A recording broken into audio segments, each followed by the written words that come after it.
Hey, Chocolate. This has been my week in a nutshell.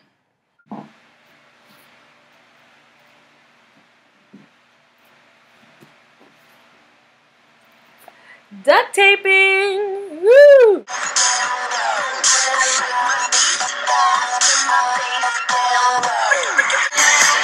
Starships were meant to fly and touch the sky. Can't stop 'cause we're so high. Let's do this one more time. Overall, I had fun. It was great seeing my old friends. I made some new friends. We stayed up till maybe like 3 o'clock in the morning, and then we went to sleep. And that would be like the end. Like, usually like sleeping's the end of a crazy night. But it wasn't. You know how I fall asleep? I usually fall asleep in class. And like falling asleep in class isn't great. You don't pay attention. You do poorly in class. You do poorly in class. You can't graduate. You don't graduate. You don't get a good job. Like, whatever. That cycle.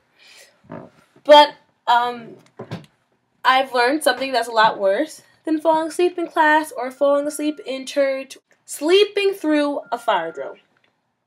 I slept through a fire drill. I completely slept through it. I mean, yeah, I did go partying. Can't stop 'cause we're so high. Let's do this one more time. But I'm going to be partying like that every night. That means I'm going to fall asleep as hard as I did every night. Which means that if there's a fire drill any night, I'm going to sleep through it like I did that last night. Which is a problem. I just hope I have really good roommates. So, I know you don't have the same sleeping problem I do, but I hope you have a good roommate who, if you were in that situation, would wake you up. Love ya, and I can't wait to hear from you later. Vanilla out.